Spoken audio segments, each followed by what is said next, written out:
So let me start. This is Carolina. She's from a village in northern Guatemala. She was lucky. She had a community health worker who convinced her, her family, and community volunteers to carry her down to the nearest road, a 3-hour walk. She got to this road, another 3 hours to get to the health center.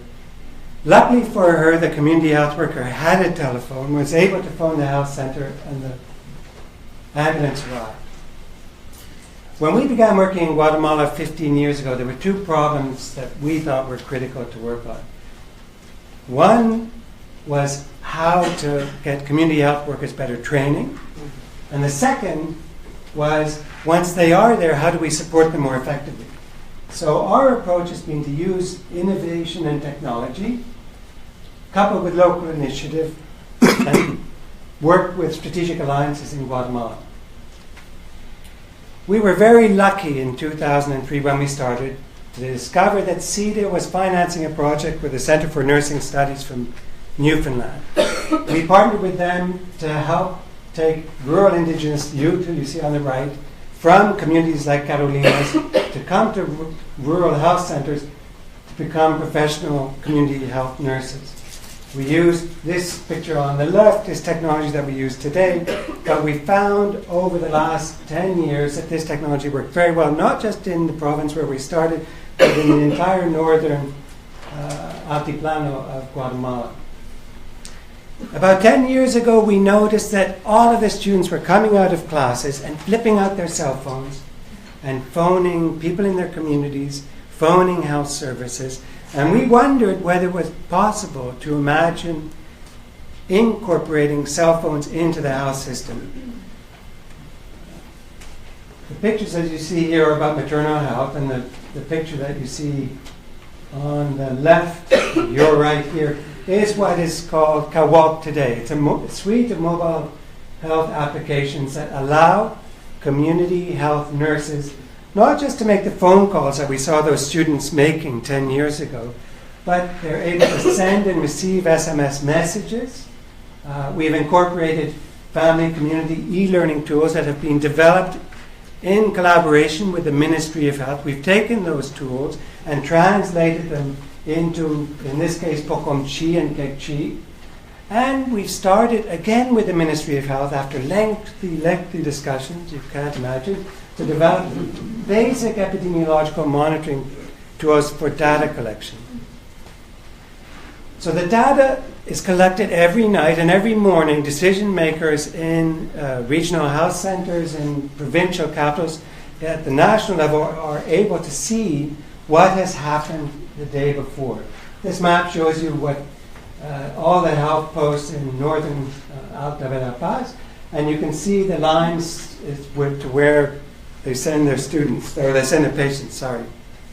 So results, what have we managed to do? Over the last 15 years in terms of training, we have taken a lot of community health workers who had very basic training and converted them into certified and employable nurses by the Ministry of Health, 1,250. Almost 6,000 community health leaders have been trained using this platform. In terms of mobile health, we are now covering the entire province of Alta Verapaz, population of about 1 million, in 2,000 scattered communities. Just in the last 3 months, we've been able, with the Ministry of Health, to be able to identify almost 2,500 high-risk pregnancies, almost 4,000 malnourished children are being followed.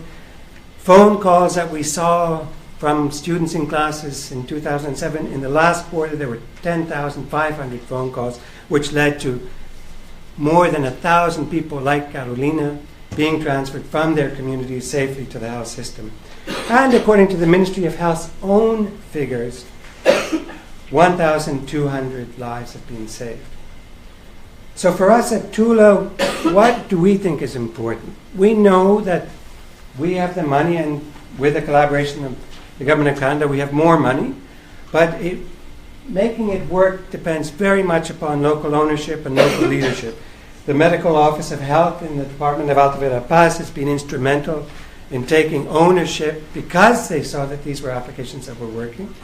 Tula Salud is a partner foundation that we established in 2007, and they have been critical in supporting the Ministry of Health to make the whole process work.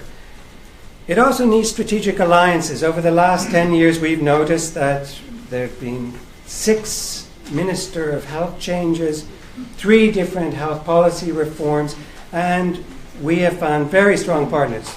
Tula Foundation is part of Bell, the equivalent of Bell cell phone company.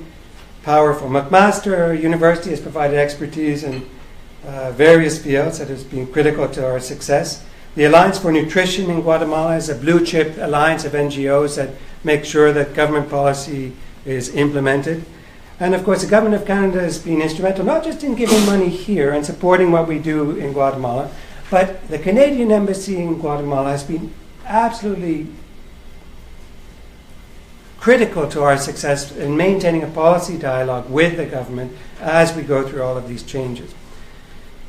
In the next 3 years, we, at the request of the Ministry of Health in Guatemala, are going to scale up what we've done in one province in terms of Kawok to 3 neighboring provinces. So we're looking at having another 2,500,000 people added to those who are going to be able to benefit from it. We're also in discussions with the World Bank to see whether we can take the model that we have now to scale it up to the rest of the country through a loan that is being negotiated right now. For us, the takeaways from our experience are be ready to be there for the long haul. We've been there for 15 years, it will be 20 years. I had no white hair when I started in Guatemala. 2, make sure that you develop public-private alliances to engage government. It's very easy to go in through the front door and say, here's our project, this is what we intend to do. But if you don't have a way to get in the back door, or you have friends who can get in the back door, tremendous likelihood that whatever you're going to do is not going to work. And finally, one of the things that we have found humbling is promote the Internet of People, not the Internet of Things. Over the last decade, we've heard of such wonderful experiences in other countries in mobile health, and we always thought, why can't we do this? What are we doing wrong? But what we've discovered is that every time we go back to the communities, we find it's very hard to make the sorts of changes that we want to make, and we have to go slowly. And we use local innovation. Here is a picture of young adolescent girls in a village listening to a talk in Quechua that's being disseminated from Coban. Young girls are being connected to this conversation in neighboring villages as well. And this is a solution that was developed by our local team in Guatemala. It had nothing to do with us here in Canada. Thank you very much.